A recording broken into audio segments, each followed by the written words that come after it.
Welcome back to Roundtail Restoration, everybody. My name's Chris Fisher. Behind me here, I've got my 1964 Triumph TR4 and her block original to the motor. Last video I showed you had some cracks in it that around a stud hole, made me a little nervous, and I think we've got that taken care of. I'll show you how it's done, and we'll move on with the door. Thanks for watching.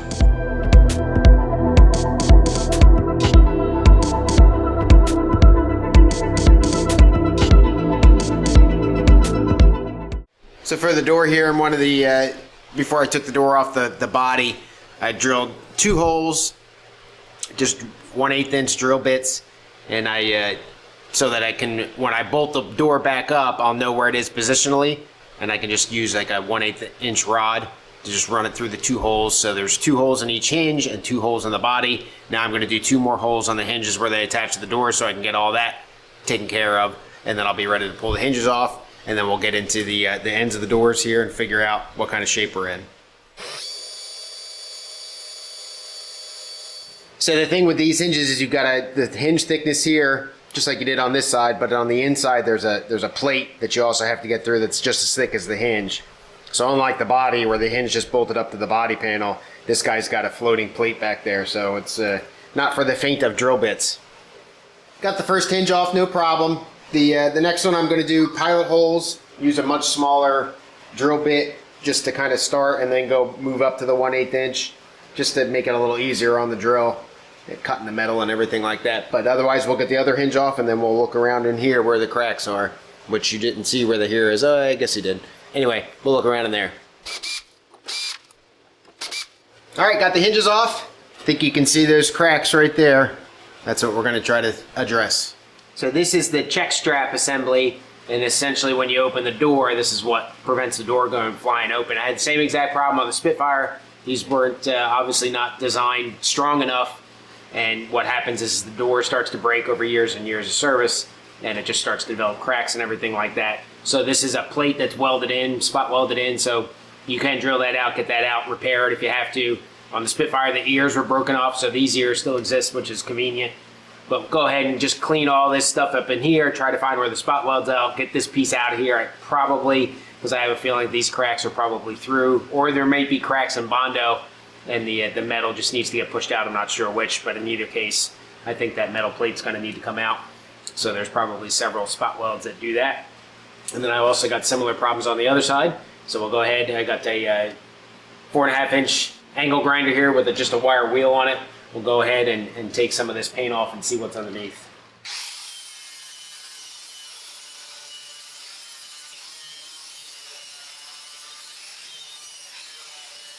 So like I suspected, several things going on in here. The hole, maybe a spot weld. I don't know if you can see this well on camera. I get a little indentation there and there. Those are all spot welds. Pretty good crack here, and it looks like there's going to be a crack if there's not already one there. I don't really see any indentation for spot welds up here, but this whole metal plate has seemed to have bent out like this because this is proud here and this is sunken in down here. So again, that metal plate comes out, recondition the metal that's in here, pull the plate out, see if there's any repairs that need to be done to that, and then move on from there. So this, like I said, this is probably not uncommon. It wasn't on the Spitfires, I know, and obviously not so uncommon on the TR4s. The other concern is these ears may have started to crack and they're just not all the way through yet, so there might have to be either remanufacture it or, you know, weld it up to reinforce it, something. We'll see what I get when I take it out. Change of plans, didn't understand how this thing was constructed. So there's several layers here. Inside the door, on the other side of the skin here, is another piece of metal, kind of a carriage or whatever you want to call it, that holds the 2 nut plates for the door hinges. And that's a pretty big piece, goes all the way along here. It's probably what these spot welds that I pointed out for you are. And then the bracket itself is welded to that. So the bracket is not welded to the door directly, it's welded to this reinforcement piece. So really, to fix this properly, I'm going to have to find all the spot welds for that reinforcement piece, and it comes all the way up into here, all the way down into here. Drill all of those out, and then get that reinforcement piece out, do any repairs to that might be necessary, and I doubt there is any, and then get that back, you know, repair this part of the door here, and then get that reinforcement piece back in. So that's potentially what I'm looking at here.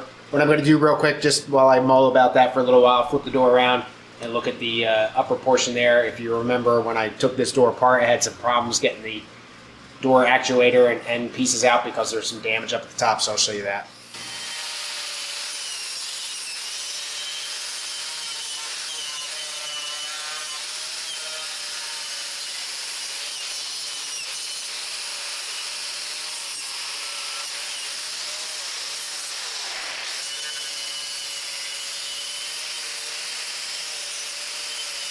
So there was a little bit of Bondo in there. It just looks like a little dent right here.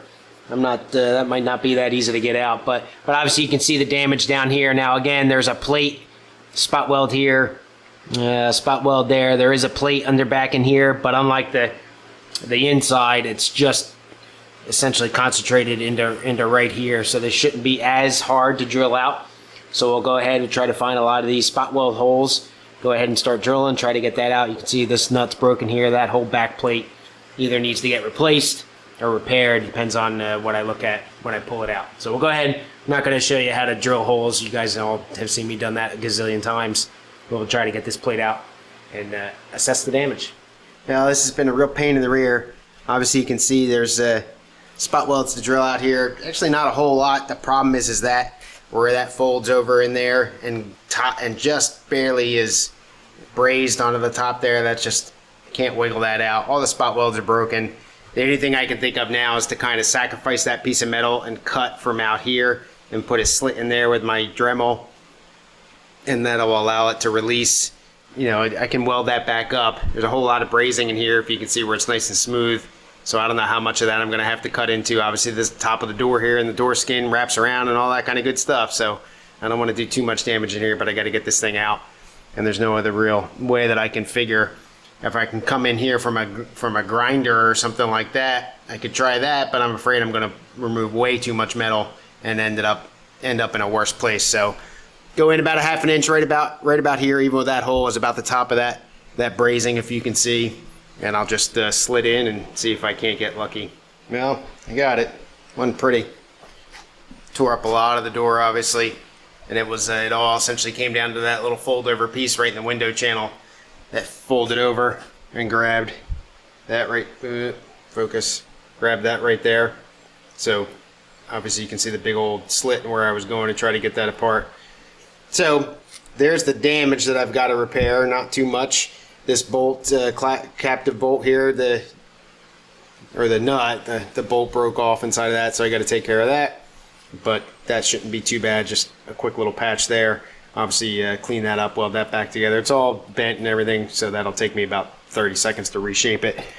But unfortunately the collateral damage was pretty extensive here, so I've got to approach that properly, think about how I'm going to do that. And I still got the whole front hinge plate over there to take care of too. I was able to find a gentleman in Massachusetts, just south of Worcester, that supposedly is a magician with fixing cast iron blocks and heads and stuff like that. So I spoke with him over the week, and I'm going to go up there on Saturday, take the block up there and see if he can repair the crack. The question is am I going to be able to manhandle this thing out of my trunk? The Spitfire block, that thing was so damn light, I could almost like throw it over my shoulder to bring to the machine shop, but I'm not quite sure as far as the TR4 goes. I asked on my favorite forum, one guy said 275 pounds. I don't know if that looks like 275 pounds to me, but we'll see here. So I'm just going to try to lift it off the deck. I use the winch cherry picker to get it onto the ground here. We'll just see if I think I'm going to be able to lift it.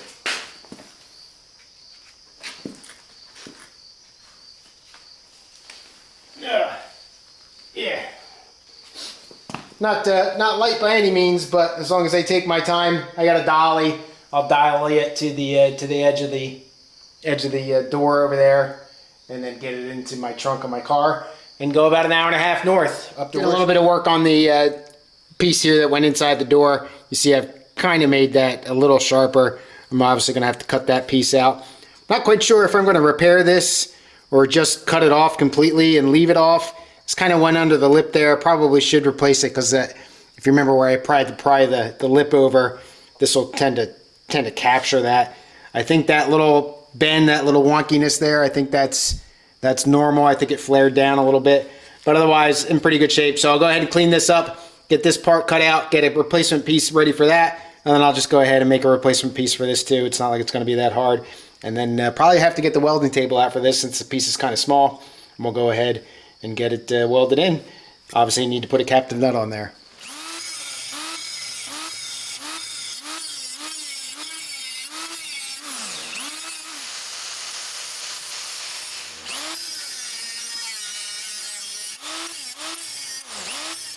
Now, because I'm a dork, I forgot to hit record, but you can see over here that I've got this piece all welded in and shaped, hopefully properly. So now I've got this other piece all welded in, tack that in a couple spots, go shape that, then finish all the welding, clean it all up.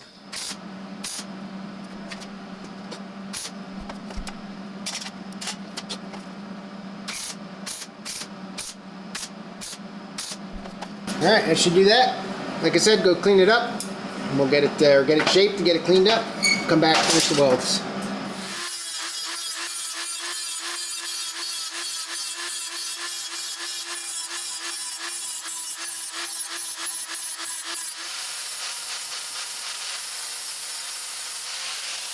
Pretty happy with the way that came out. Pretty smooth. I didn't go all the way to make it perfectly smooth because frankly I don't really care because you're never going to see this again. At least hopefully. Obviously you need to get some paint on it. And still have to line up to do the hole that I would replace the new metal there for. That's going to take me getting it back in the door and getting it lined up and everything. That might be a little bit of a pain. I don't know. I might experiment with a roof nut on here. Might be my first try at doing something like that. So that's pretty good. I'm happy with that. So as I showed you in that last video, I had a crack here. This is the rear last stud hole on the block for the head, and it had cracked from the stud hole into the water jacket. So I had reached out, found a gentleman up in southern Massachusetts who kind of does this stuff for a living. I guess repairing metal stitching, it's called. Repairing cracks in cast iron, no heat, no distortion.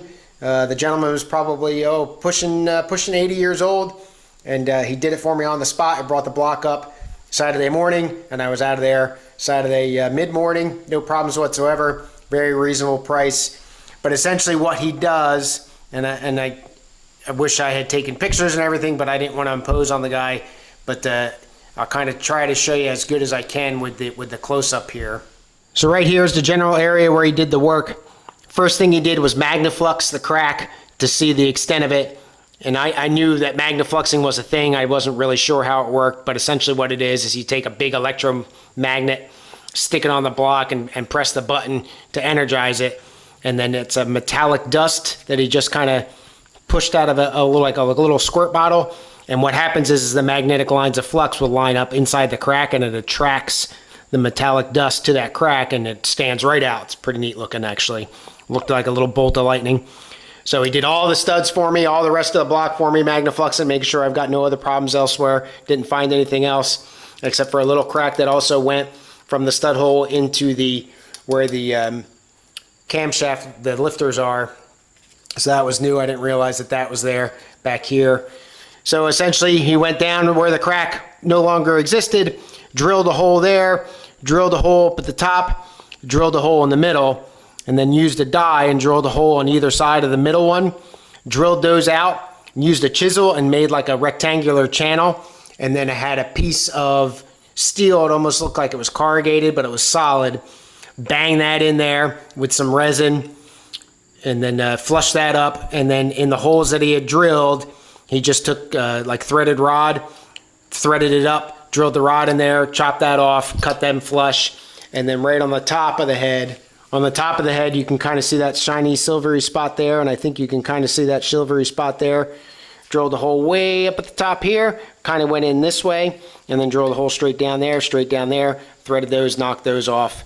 And that was about it. And you can see that it's pretty difficult to tell, except for the coloration of the metal. It's pretty difficult to tell that was even repaired. And then he pressurized the stud hole to about 40 pounds, held it there for a while, used WD-40 as his bubble tester, and no bubbles, no leaks. So yeah, so that block is good. So obviously, like I had mentioned, very reasonably priced. To save on an original block to the cars definitely was worth the hour and 15-minute road trip.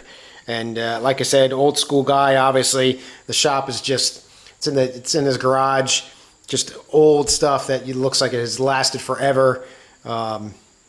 Ex-Navy guy, so we had some affinity there. Just a really cool conversation, getting the way that things used to be and all that kind of stuff. So it was a lot of fun, definitely worth the trip. I'll put the link and his phone number in the description below. I'll throw up here a little picture that he gave me of one of the major jobs that he did. And Frank Casey's the gentleman's name. So if you've got a cast iron block that needs some repair, he's your guy. So I still need to paint the block and tape it off and all that kind of stuff, and I'm just not feeling that today. So I'm going to go back to the door, do a little bit more experimentation on that thing and see how that's lining up. I did buy a riv nut kit from Harbor Freight. Unfortunately, none of the riv nuts in there are the size that I need for the screw hole that I need to do. So that's I'll have to look on Amazon or something like that for one of those things. Then yeah, so we'll pull the door out here and see where else I can get in trouble with that thing. So I looked at this a little closer, and there's just no way that that reinforcement plate's going to come out without me just totally destroying the door, I'm afraid. One, I really can't see in there very well, and as it moves up into the top here, there's all sorts of stuff bent over and capturing it, I think, and there's all sorts of spot welds in here. I'm not exactly sure the construction, but I am sure that I'll probably make it worse in the long run. So what I'm going to do instead is I've got that spot weld, the stud puller thing. So I'm going to go ahead and try to pull these out, see if I can't pull that out, drill that little hole out there. There's a crack down here by a hinge hole. Just try to kind of reinforce that and fill that in, get all this cleaned up and see if I can't make it better with it installed and see what I can figure out.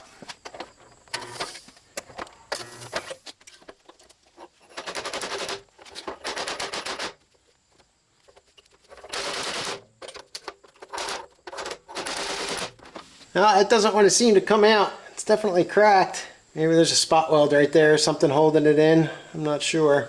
Don't know what, if anything, there I can do. I'll go ahead and explore this crack a little bit. Like the guy with the head taught me, I guess I'll go drill holes, stop the crack from propagating as best I can in those various spots here, and then go back in and weld it up. I'm not quite sure what else I can do, if it's not, especially if it's not going to pull out for me.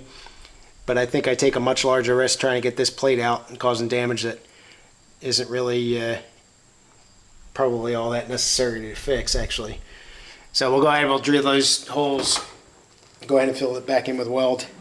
Yeah, I'm not too crazy about the solution here, but it is what it is. Again, I think the risk versus reward is a little too much. So I just got the clamp on here to get that backing plate as close to the skin as I can, and I'm just going to go along where I've drilled my holes, go along and fill them back in essentially and grind it smooth. Not too complicated. Just hope it works.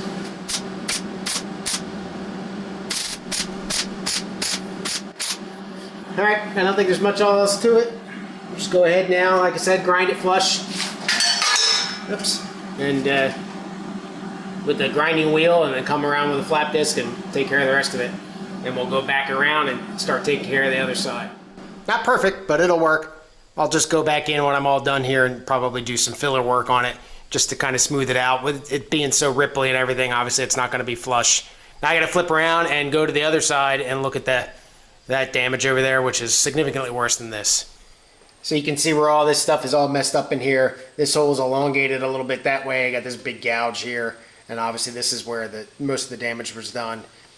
So I've got a template cut out here, got that fit up, essentially to go like that, give or take. So I'm going to go ahead and cut that. Now I would like to stay away from the bottom edge here where the skin folds over, just because it's going to be tricky to weld and everything in there. But I'm going to make the piece bigger than I need to. I'm using the other side as a little template. You can see I got this little half circle here, and that is where I traced where the circle that before it got blown out and moved up a little bit.